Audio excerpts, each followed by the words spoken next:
Release the Kraken! Welcome back, fellow game designers.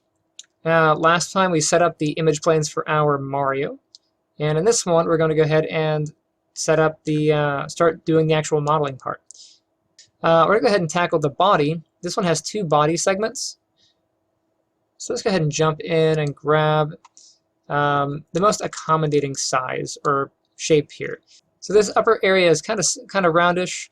We probably could get away with using a sphere, but I'm actually going to use a cube. And the reason for that is a sphere starts off with a few more polygons that I think we need.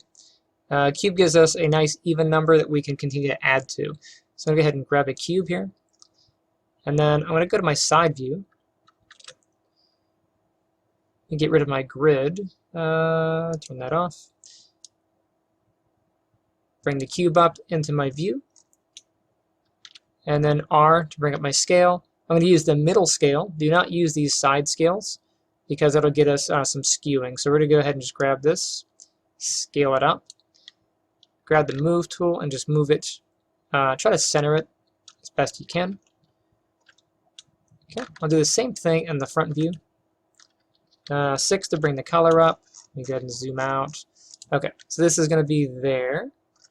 Okay, let's go ahead and make this cube transparent. So attributes, bring the transparency up so we can see through it. It's good. Alright, so now we have our cube. Let's go up to Mesh Tools and grab the Insert Edge Loop. First thing I want to do is divide this into two. So I'm going to go ahead and just drop an edge loop in right around the middle here. Okay. Hit W to bring up my Move tool. I'm going to hold down the X key and then drag the arrow so that this is center on my grid line. Nice and even. And then I want to turn on Symmetry Mode. So let's go ahead and go up to Symmetry. Hit the drop down. We're going to do Symmetry in the X. And when we do that, we should be able to see a pair of symmetrical lines on one side or the other. Let's go to Vertex Mode here. And we'll start grabbing it. So I'm going to grab the front group. I'll pull that up about to where the neck would be. So I'll go into my side view and do the same thing. Take a look. You can see the neckline is pretty good here, but we need to split this. So I'm going to go ahead and grab my Insert Edge Loop tool again.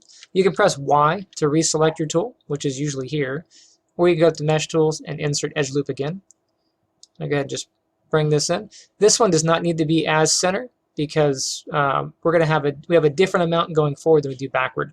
So I'm going to go ahead and pull this back to about where the neck should be, and then grab my vertex. Press Q to get rid of my tool there. Let's start adjusting these ones. So in the front, I'll grab these. Grab the Move tool. I'll move these down some. Okay. These ones I'll move forward. Don't worry about this skewing. You see how this is splitting here? We are seeing through our model. So you're going to see these edge loops here. Don't worry about that. So if I go into my perspective view, you can see what we're looking at. See how this is not kind of cut all the way through? Once we add a slice here, it'll be fine. So I'm going to grab my multi-cut tool. And I'm going to select here. And then go to the middle and click. And then right-click to solve that. Hit Q to get rid of my tool. Grab that front one. And then in my side view, I will move it forward.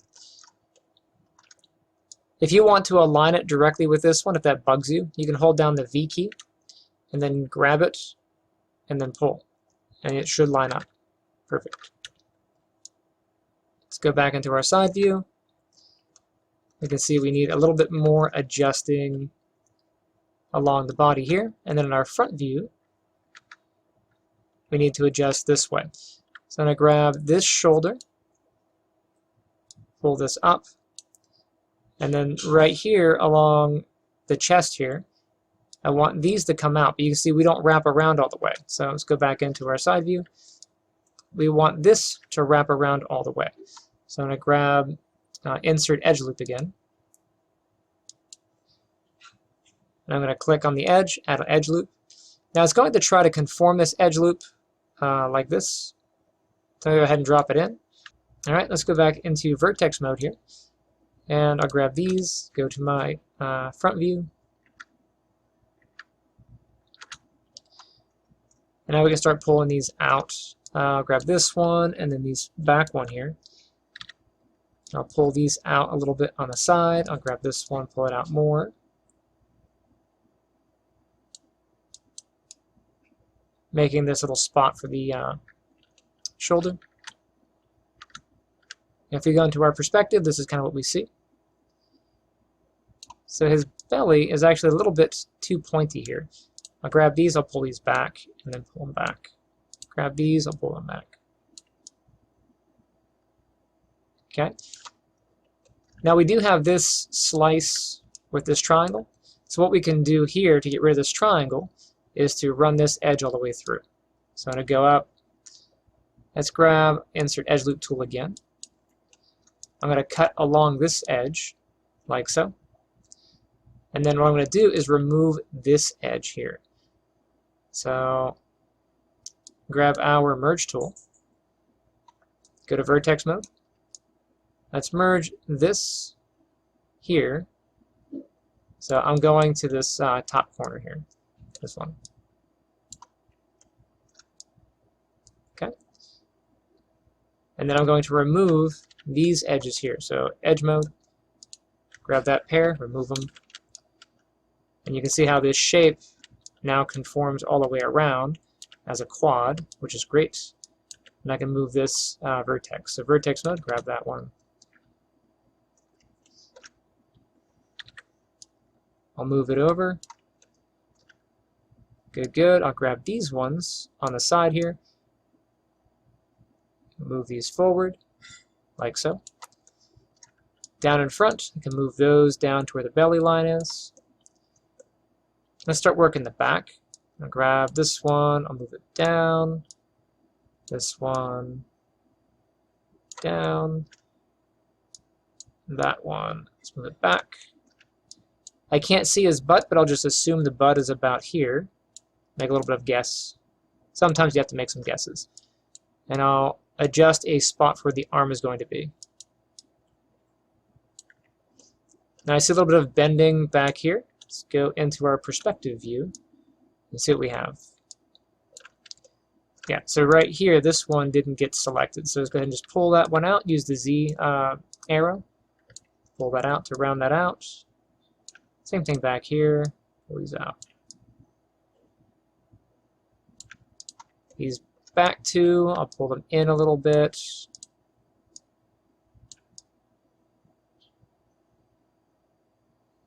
That looks pretty good. Okay, let's go to our front view. Remember that whenever we make changes, we want to check both views. So let's go ahead and start moving these out. I'm going to grab all these on the bottom corner. I'll just move them out a little bit. Mario's got some chunk, but it's okay. Again, I'm going to move these out a little bit more.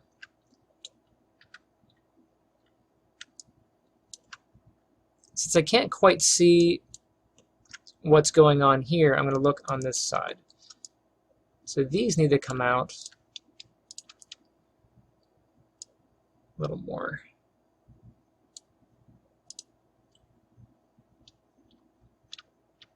Grab this one.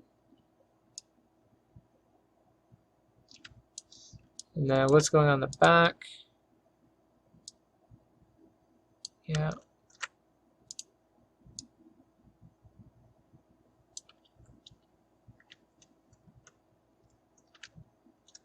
All right, so this looks like it's coming along. We're going to go ahead and round out this bottom. So I'm going to go to a side view and grab these. And I'm going to bring those down just a little bit to round them out. And then this back, I'm going to add an edge loop along this area here to get this back corner. So I'll go back, grab my edge loop tool. Add this in, and then I'll go into vertex mode, and that'll give me a little bit more to play with for this back section.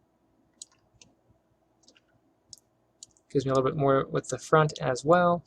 Let's check our sides. we're probably okay on the side. We don't need to go out too much farther. But we can kind of grab these and move them out. Check our perspective view. Okay. Now, as we're pulling these out, you do want to round these corners. You see how these corners are very sharp? To round those off, it's really simple. You can grab those. You can grab them as a group if you like, and just pull them in and then pull them back. You can see how those round a little bit more naturally. Do the same thing with this back pair, or this back section. You can grab these, pull them back, pull them forward just a little bit.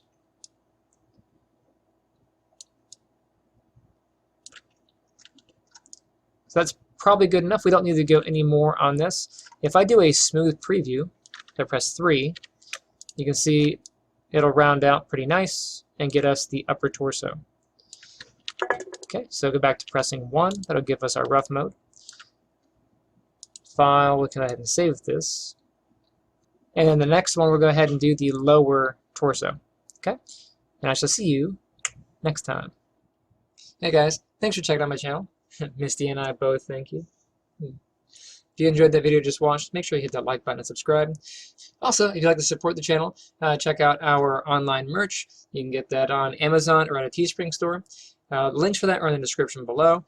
And now for the new and exciting thing that I've been working on the past like month or two is our first official cryptocurrency, which is Stepdad Doge. So Stepdad Doge is a BEP20 token, totally for the memes. You know, not to the moon anytime soon is our big slogan. And of course, he's been keeping the kids in line. I wanted to do keeping the kids in line since 1949, but that's not true. So I just left it at this. But yeah, this is what I'm working on, making the little page here and being kind of cute with it. If you want to see more about the token and all that stuff, you can check out our About page. You'll see the team. Of course, I'm the token creator, and then Marcus and Becca, they were kind of like some of the spiritual advisors into this. So I was like, I want to make a token. I don't know what I want it to do or what I want it to be. And so we kicked around that idea, and this is the idea that kind of popped up. So you can kind of read about the token, what the project is. There is a 1 trillion coin cap. It's not going to, you're not going to be minting any of these, and you're not going to be burning any of these. And we'll get back to burning in just a second. There is a fee for all transactions, which is 4%. That way there's something always going back into the coin, so there's always something to be available.